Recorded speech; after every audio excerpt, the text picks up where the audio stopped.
मानसिकता के ऊपर। शर्म तो नरेंद्र मोदी को आनी चाहिए, जो व्यक्ति हर एक चीज में पॉलिटिक्स करता है, मंदिर में पॉलिटिक्स, माँ अरे बेशरम आदमी, ये बताओ तुम राहुल गांधी के 5 काम गिनवा दो, राहुल गांधी के 5 काम गिनवा दो, और अगर हिम्मत है 5 काम गिनवा दो राहुल गांधी के, चैलेंज करता हूँ। अरे 5 काम, राहुल गांधी के 5 काम गिनवा दो। 2004 से 14 तक वो अमेठी का सांसद था, और जब केंद्र में सरकार हुआ करती थी और वो एक सांसद के रूप में संसद में बैठता था। गिनवाओ 5 काम। ये देखिए, शर्म आती है ऐसे लोगों पे, और खास करके ऐसे युवाओं के ऊपर शर्म आती है जो मंदिर को पॉलिटिक्स कहते हैं। मंदिर को जो पॉलिटिक्स कहे, मंदिर को जो राजनीति कहे, ऐसे युवाओं के ऊपर सबसे शर्मिंदगी होना चाहिए, और उनको देश और अपने धर्म से भी माफ़ी मांगनी चाहिए। नंबर 1 है हेमंता बिस्वा शर्मा किस पार्टी को छोड़ के आए हैं? दगा किसको दी उन्होंने? दगा देने का किसका था? दगा देने का काम उसको किया जो कुत्ते को बिस्कुट खिलाता था। जिसके पास कुत्ते के लिए समय हो, अपनी पार्टी के कार्यकर्ताओं के लिए समय नहीं हो, उस पार्टी को छोड़ के आए। जो बिस्कुट कुत्ते को खिलाना चाहिए वो कार्यकर्ताओं को जब खिलाया जाएगा तो वो छोड़ के नहीं आएंगे तो करेंगे क्या? आप बताइए, धांधलेबाजी आप देख लें, सुप्रीम कोर्ट ने फटकार लगाई है। सुप्रीम कोर्ट ने उन्हें एक तरीके से जूता मार के बोला है कि ये काम नहीं चलेगा, ये धांधलेबाजी नहीं चलेगी, ईमानदारी से इलेक्शन होंगे। क्यों ठुकराया? ये बीजेपी ने एक प्रोपेगेंडा फैलाया, एक जाल बुना कि हम आपको भी न्योता दे देंगे, आपको भी दे देंगे, आपको भी दे देंगे। अब आप आएंगे तो भी बेइज्जती करेंगे, नहीं आएंगे तो भी बेइज्जती करेंगे, मतलब हर डायरेक्शन से बेइज्जती तय है। देखिए, अभी दक्षिण मुक्त बीजेपी तो हो ही चुकी है, जैसे आप देख रहे हैं, कर्नाटक हारे, तमिलनाडु हारे, केरल में इनका कोई अस्तित्व नहीं है। पूरे दक्षिण भारत से ये विलुप्त हो चुके हैं इस समय। रही बात मध्य प्रदेश की, मध्य प्रदेश में आप कोई भी व्यक्ति होगा मध्य प्रदेश का, आप उससे जाके पूछिए, वो साफ एक ही चीज़ बोलेगा कि इलेक्शन में कुछ ना कुछ तो धांधलेबाजी हुई है। राजस्थान में अभी पंजाब में मेयर का चुनाव हुआ था, मेयर का चुनाव हुआ, धांधलेबाजी आप देख लें। सुप्रीम कोर्ट ने फटकार लगाई है। सुप्रीम कोर्ट ने उन्हें एक तरीके से जूता मार के बोला है कि ये काम नहीं चलेगा, ये धांधलेबाजी नहीं चलेगी, ईमानदारी से इलेक्शन होंगे।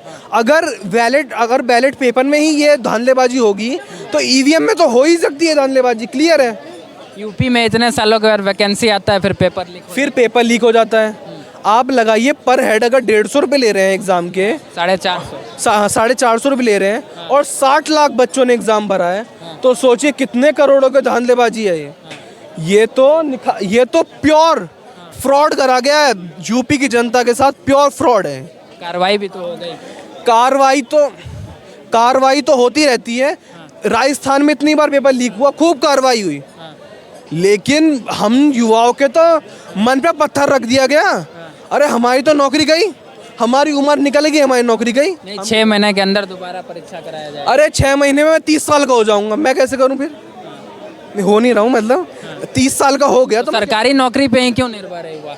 अरे तो क्या पकौड़े तले हम? क्यों तल लीजिए, क्या नहीं तलेंगे ना, क्या करेंगे? अरे हमने ग्रेजुएशन करी, प्रधानमंत्री कह रहे हैं तल सकता है। प्रधानमंत्री तो खुद चाय पकौड़ा सिर्फ झूठ बोलते हैं वो निकालत, उन्होंने कुछ नहीं बेचा। अगर वो बोलते 50 साल मैंने भीख मांगी, मैंने ये करा, मैं, अरे ऐसा कौन सा अपनी माँ का बेटा है जो अपनी माँ को बर्तन धुलने पे मजबूर कर देगा? घर घर जाके मैं चाहे मेरी पढ़ाई छूट जाए, कुछ भी छूट जाए, मैं जाके बाहर काम करूँगा, कुछ भी करूँगा, लेकिन ऐसे नहीं। अच्छा, एक और भाई ले लेते हैं, क्या कहेंगे? 1 मिनट मौजूद रहिए। क्या कहेंगे सर? 24 में भाई कह रहे हैं कि कौन सा ऐसा प्रधानमंत्री होगा जिनकी माँ इस हालत में जिंदगी जी रही हो, जिसका बेटा प्रधानमंत्री है? देखिए, जिसका बेटा प्रधानमंत्री है उसने देश को माँ माना है, देश की मिट्टी को माँ माना है। उसने अपने परिवार को आगे बढ़ाने का काम नहीं किया, परिवार को संकल्पित करने का काम नहीं किया, परिवार को जो एक होता है जैसे परिवारवादियाँ पार्टियां करती थी पहले, उस तरह से कुछ नहीं किया, ना ही अपने भाइयों को बढ़ाने का काम किया। ये मोदी जी का संकल्प था कि मेरा देश मेरा परिवार है और मैं अपने देश को आगे बढ़ाऊंगा, मैं अपने देश की मिट्टी को आगे बढ़ाऊंगा। इसलिए वो मिट्टी से जुड़े हैं। कुछ लोग कहते हैं कि देश के प्रधानमंत्री ने अपनी माँ को लाइन में, कम शर्म आनी चाहिए ऐसे लोगों को, ऐसे असभ्य शब्दों का जो प्रयोग करते हैं। अच्छा, न्याय यात्रा जो है आपको पता है इस वक्त यूपी के आगरा से गुजर रही है। 2 युवा नेता वहाँ पे थे, थे, दोनों ने वहाँ से संदेश दिया है कि अन्याय जो हो रहा है इस वक्त देश में, जो सरकार है, क्रूरता की ये सरकार है, इसके खिलाफ हमारी ये न्याय यात्रा है और हम इसको 24 में उखाड़ फेंकेंगे। 2017 में भी ये लोग एक साथ इकट्ठे हुए थे। याद है आपको 17 में जब योगी जी की सरकार नहीं थी, जिस बस में ये लोग चढ़े थे वो डंडा ऊपर कर रहे थे, डंडा ऊपर कर रहे थे। अभी तक राहुल गांधी जी कई जिलों से निकल चुके हैं, उनको डंडा ऊपर करने की ज़रूरत नहीं पड़ी। विकास दिखता है।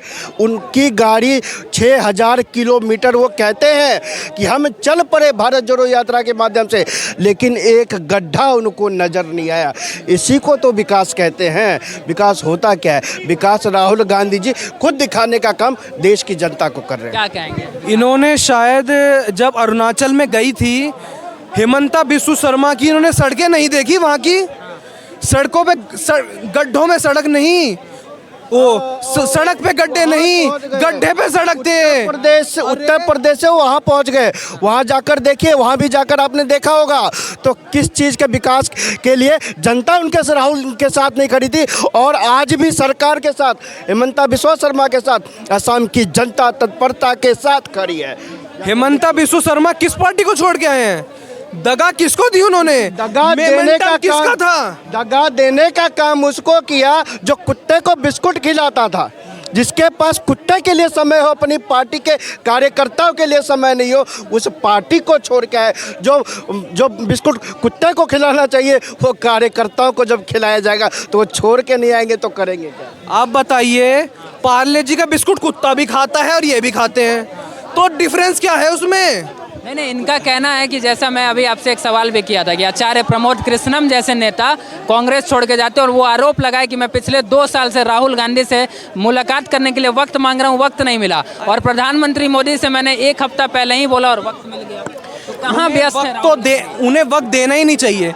जो व्यक्ति डिबेट नेशनल मीडिया पे आके अपनी पार्टी की बुराई करे, अपनी पार्टी के लिए भला बुरा कहे, एक नियम है। भला बुरा नहीं, उन्होंने नाराजगी हुई राम मंदिर का न्योता ठुकराने के बाद। राम मंदिर का न्योता ठुकराया, क्यों ठुकराया? ये बीजेपी ने एक प्रोपेगेंडा फैलाया, एक जाल बुना कि हम आपको भी न्योता दे देंगे, आपको भी दे देंगे, आपको भी दे देंगे। अब आप आएंगे तो भी बेइज्जती करेंगे, नहीं आएंगे तो भी बेइज्जती करेंगे, मतलब हर डायरेक्शन से बेइज्जती तय है। उनकी मंदिर बीजेपी की थोड़ी है, उनको जाना चाहिए। क्या पॉलिटिक्स खेल रहे हैं क्लियर मंदिर पे, मंदिर पॉलिटिक्स खेल रहे हैं वो। लेकिन बाद में तो सारे नेता गए। देखिए, शर्म आती है ऐसे लोगों पे, और खास करके ऐसे युवाओं के ऊपर शर्म आती है जो मंदिर को पॉलिटिक्स कहते हैं। मंदिर को जो पॉलिटिक्स कहे, मंदिर को जो राजनीति कहे, ऐसे युवाओं के ऊपर सबसे शर्मिंदगी होना चाहिए, और उनको देश और अपने धर्म से भी माफ़ी मांगनी चाहिए, नंबर 1। और जो ये कह रहे हैं कि मंदिर, भाई साहब इनको पता होना चाहिए, हिंदुत्व और सनातन अपने आराध्य के लिए जीता है, अपने आराध्य का पूजा करता है, और आप कहते हैं उसको पॉलिटिक्स कर रहा है। शर्म आनी चाहिए ऐसे मानसिकता के ऊपर। शर्म तो नरेंद्र मोदी को आनी चाहिए, जो व्यक्ति हर एक चीज में पॉलिटिक्स करता है, मंदिर में पॉलिटिक्स। अरे बेशरम आदमी, ये बताओ तुम राहुल गांधी के 5 काम गिनवा दो, राहुल गांधी के 5 काम गिनवा दो। अरे अगर हिम्मत है 5 काम गिनवा दो राहुल गांधी के, चैलेंज करता हूँ। अरे 5 काम राहुल गांधी के 5 काम गिनवा दो। 2004 से 14 तक वो अमेठी का सांसद था, और जब केंद्र में सरकार हुआ करती थी और वो एक सांसद के रूप में संसद में बैठता था। गिनवाओ 5 काम। ये एक बूढ़े आदमी को क्यों इतना उल्टा सीधा बोल रहे हो यार? 4 साल बचे उसको रिटायरमेंट लेने के। कल मुझे अरे सुन लो, अच्छा अरे मेरी बात समझो।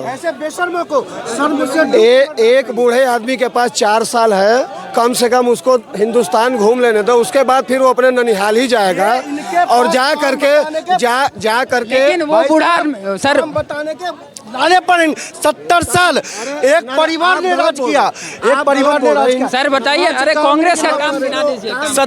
इन्होंने 70 साल के काम पूछे, इन्होंने क्या गांधी परिवार ने राज करा?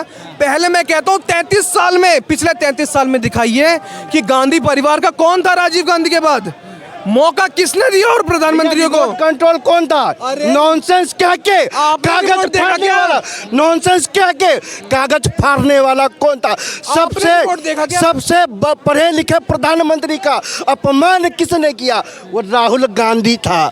नॉनसेंस के अरे नहीं करा, नहीं करा। इतनी चालू तो छोड़ो, उसको पैदा करने वाली उसकी माँ एंटोनिया माइनो, जो आज हिंदुस्तान में आकर के सोनिया गांधी का नाम से नवाजा गया, और इन्होंने कहा ये तो अरे बेरोजगार है।